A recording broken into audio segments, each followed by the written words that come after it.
everyone, welcome to my video about content reward.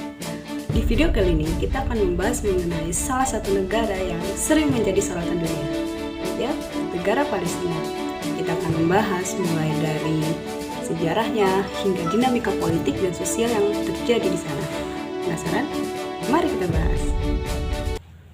Nah, kita mulai dengan sedikit sejarah yang ada di negara Palestina. Palestina ini memiliki sejarah yang panjang dan penuh tantangan karena setelah Perang Dunia Kedua pada tahun 1947, PBB mengusulkan rencana pembagian wilayah antara Yahudi dan Arab. Dan rencana itu ditolak oleh negara-negara Arab dan akhirnya terjadilah perang antara Arab dan Israel pada tahun 1948. Konflik ini menyebabkan ratusan ribu warga Palestina mengungsi. Peristiwa ini juga disebut sebagai Nakba atau bencana. Nah, sejak saat itu, wilayah Palestina terus mengalami perubahan karena konflik. Pada tahun 1967, setelah Perang 6 Hari, Israel menguasai tepi barat, Gaza, dan Yerusalem Timur. Meski begitu, pada tahun 1988, Palestina mendeklarasikan kemerdekaan yang diakui oleh banyak negara. Politik Palestina saat ini juga sangat dinamis. Ada dua kekuatan utama, yaitu Fatah yang dipimpin oleh Presiden Mahmud Abbas dan menguasai bagian tepi barat, serta Hamas yang menguasai jalur Gaza. Pepecahan antara kedua kelompok ini menyebabkan ketegangan politik domestik yang cukup signifikan. Situasi di lapangan yang sangat sulit membuat warga Palestina di Gaza hidup di bawah blokade yang ketat. Sementara di bagian tepi barat, pemukiman ilegal Israel terus berkembang. Banyak rakyat Palestina merasa frustasi dengan kurangnya kemajuan menuju kemerdekaan dan hak asasi mereka. Di tengah tantangan ini, beberapa upaya rekonsiliasi antara Fatah dan Hamas telah dilakukan, tetapi hasilnya masih jauh dari harapan, dan banyak warga Palestina mendambakan persatuan dan kepemimpinannya lebih kuat untuk melawan tantangan yang mereka hadapi. It's the holy building that's given the name to... Dan saat ini otoritas Palestina berusaha mendapatkan pengakuan lebih luas di forum internasional, termasuk status sebagai negara pengamat non-anggota di PBB yang diperoleh pada tahun 2012. Walaupun kondisi politik cukup rumit, kehidupan sosial masyarakat di Palestina tetap berjalan. Di tepi barat dan Gaza, meski dibatasi dengan blokade dan kontrol ketat, masyarakatnya berusaha bangkit dengan mengutamakan pendidikan, budaya, dan nilai-nilai keluarga. Ekonomi Palestina masih sangat bergantung juga pada bantuan luar negeri dan sektor pertanian. Namun, pertumbuhan ekonomi sering terganggu oleh blokade dan pembatasan akses. Tingkat kemiskinan, terutama di Gaza, itu cukup tinggi dan mencapai sekitar 29%.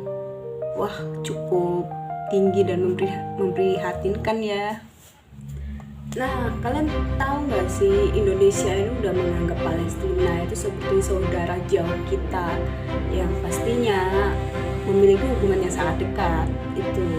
Dan karena itu Indonesia secara konsisten mendukung kemerdekaan Palestina di forum internasional. All of us know that this conflict is asymmetric by nature between Israel, the oppressor, the occupying power, and the Palestinian, the occupied, who are continuously being oppressed. Occupation is the core issue. The international community owes the Palestinian people a long overdue independent state of Palestine, living side by side in equal footing with all of us. Selain itu, Indonesia juga sering memberikan bantuan kemanusiaan untuk masyarakat Palestina, terutama di Gaza. Pasti tahu dong. Nah, di sini kita semua juga tahu ya, karena berharap agar Palestina bisa segera meraih perdamaian dan kemerdekaan penuh di masa depan nantinya. Selain dari Indonesia, dukungan dunia terhadap Palestina telah menjadi bagian penting dari perjuangan mereka untuk kemerdekaan dan pengakuan internasional. Sejak lama, banyak negara dan organisasi internasional yang telah menyuarakan solidaritas mereka dengan rakyat Palestina. Di tingkat internasional, Perserikatan Bangsa-Bangsa atau PBB seringkali menjadi forum utama untuk menyampaikan dukungan ini. Pada tahun 2012, Palestina diakui sebagai negara pengaman non-anggota di PBB yang menjadi langkah besar dalam upaya mereka untuk mendapatkan pengakuan global. Negara-negara Arab seperti Mesir, Yordania, dan Arab Saudi terus memberikan dukungan politik dan moral bagi Palestina. Selain itu, negara-negara non-Arab seperti Turki dan Iran juga aktif dalam menyuarakan dukungan mereka, seringkali mengutuk tindakan agresif yang dilakukan oleh negara Israel terhadap Palestina. Di tingkat grassroots, berbagai organisasi non-pemerintah dan aktivis di seluruh dunia juga berperan penting dalam memberikan bantuan kemanusiaan kepada rakyat Palestina, terutama di Gaza. Kegiatan ini mencakup penggalangan dana, pengiriman makanan, obat-obatan, dan dukungan pendidikan. Oke guys, itu dia pembahasan kita di video ini. Ya, seperti kita tahu kalau Palestina dan Israel saat ini masih terjadi konflik dan peperangan yang seringkali merenggut korban jiwa, mau itu orang dewasa, remaja, dan juga anak-anak, bayi-bayi yang bahkan baru lahir. Nah, kita berharap semoga Palestina bisa meraih kemerdekaannya secara penuh di masa yang depan. Oke, dan terima kasih sudah menonton video kali ini. Nah, jika kalian tertarik nantinya tentang video selanjutnya, kita akan membahas mengenai negara-negara lain. Ya, dan sampai jumpa di video selanjutnya dan tetap dukung perdamaian di Palestina. Dadah.